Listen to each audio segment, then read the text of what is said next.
Oi, oi! Gente, sejam bem-vindos a mais um vídeo aqui no canal, mais um bate-papo sobre a vida cristã. Indo já direto pro assunto, quero conversar hoje com você que quer ir mais fundo, mais profundo em Deus, né? Você que quer ter um relacionamento pessoal, mais íntimo com Ele. Então, nós vamos falar sobre algumas atitudes necessárias para a gente caminhar, ir em direção a esse lugar mais profundo. Amém? Bom, para começar, a primeira atitude é sobre algo que Tiago diz lá no livro dele. Ele diz assim: se achegue a Deus e ele se achegará a vocês. Gente, é fato que Deus quer comunhão, né, com todos nós. Todos nós em Cristo podemos se achegar ao Pai, podemos se achegar ao trono da graça. E Ele nos chama, nos convida, nos desperta a isso. Mas nós também precisamos fazer a nossa parte. Então é você que decide o quão perto você quer estar de Deus, o nível de profundidade. Não é algo que vai acontecer assim do nada, sabe? Precisa ter uma busca, um desejo, uma fome. Algo interessante que João fala lá em Apocalipse capítulo 1 é que quando o Senhor trouxe para ele a revelação lá na ilha de Patmos, ele foi achado, encontrado no Espírito. Ou seja, ele estava adorando, buscando, orando. O que eu estou querendo dizer é que não há como a gente querer viver o profundo se a gente não está disposto a viver o escondido, o que ninguém vê. As orações, jejuns, propósitos, busca, sabe, meditação na palavra, o tempo com Deus. É no escondido que eu intensifico a minha jornada com o Senhor. Então, qual foi a última vez que você buscou a Deus de todo o seu coração no lugar secreto? Pode ter sido hoje, ontem, mas também pode ter sido há uma semana atrás, dias atrás ou até meses. E talvez você esteja precisando de um renovo. E eu creio sim que o Senhor pode derramar sobre a sua vida esse renovo. É claro que Ele pode. Mas também é sobre a gente manter o nosso olhar no Senhor. Sabe, muitas vezes a gente vive inconstante, a gente não experimenta, não vive o profundo, a intimidade com o Pai, porque a gente só quer olhar para Ele de vez em quando, sabe? A gente não mantém o nosso olhar em Deus. A gente não entendeu a importância de contemplar a presença dele. E isso é algo que a gente vai falar no segundo ponto, na segunda atitude. Então, bora lá. Olha só, segundo ponto bem importante, a segunda atitude. O salmista diz aqui no Salmo 25 que a intimidade de Deus, os segredos de Deus, a amizade de Deus é para aqueles que o temem, é para os seus adoradores.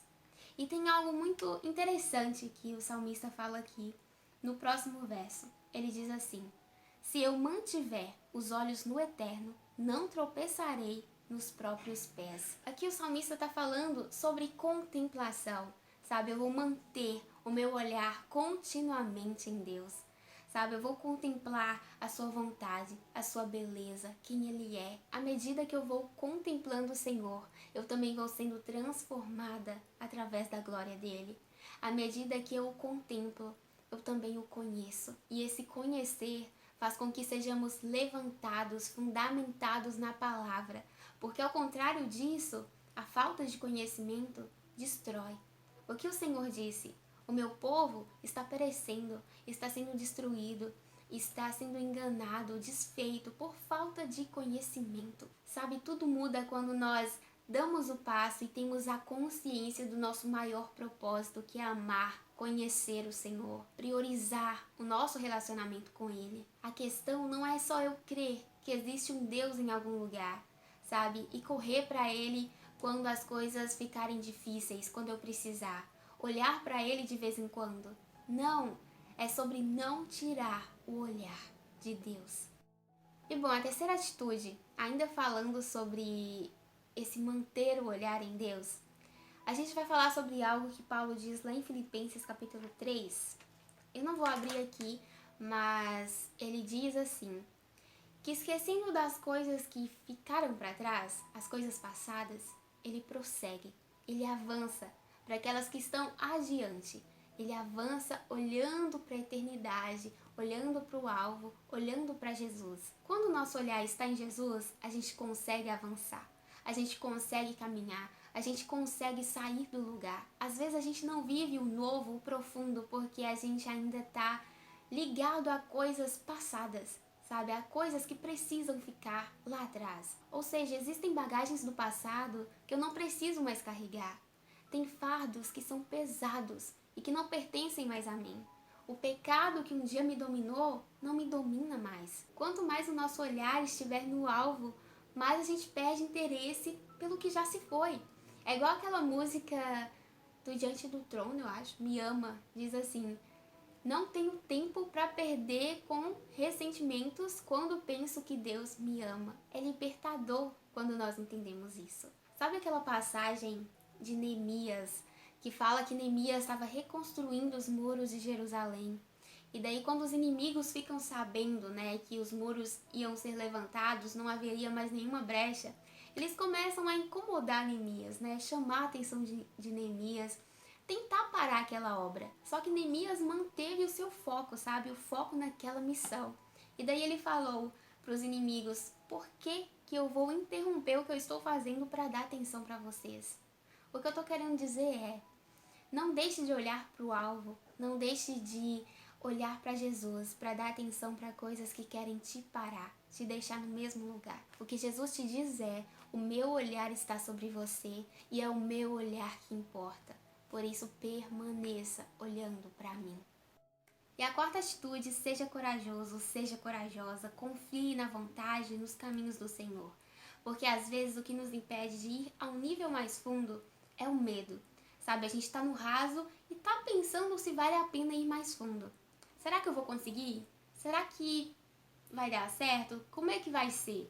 E às vezes esse medo vem porque a gente não quer abrir mão das nossas vontades para viver a vontade de Deus. Às vezes a gente tem medo, sabe, de viver a vontade do Senhor, porque pode ser difícil, vai doer a carne, vai nos tirar do conforto, do comodismo. E esse novo, esse profundo pode causar um desconforto, né? Pode dar um friozinho na barriga. E a vida cristã, ela sim, ela tem os seus desafios, tem renúncias, mas tudo isso vale a pena. Tudo que a gente abre mão por Deus vale a pena. Toda a nossa entrega, os nossos passos, tudo isso vale a pena, tudo isso é ganho. Tudo isso é sobre viver uma vida com propósito eterno.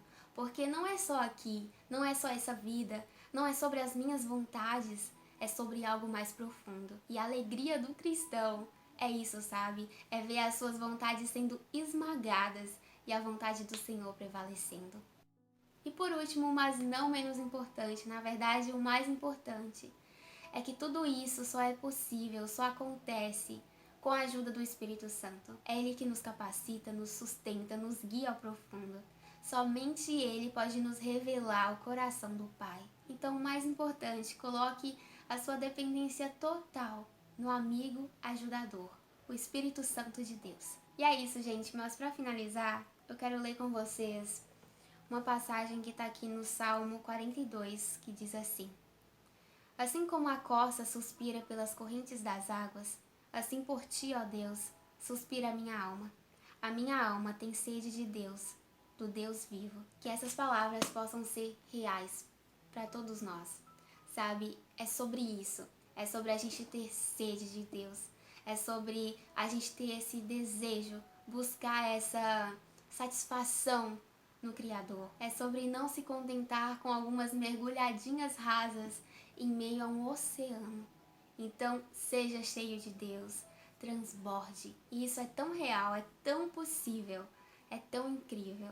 Então, eu espero muito que esse vídeo tenha ajudado, espero que tenha feito você ver que você pode sim ir mais fundo e que é sobre isso, é sobre conhecer o Senhor e prosseguir nesse conhecimento. É sobre amá-lo, é sobre ter comunhão com Ele, é sobre desejar isso de todo o coração. Então é isso, gente. Um beijo no coração de cada um de vocês e a gente se vê no próximo vídeo.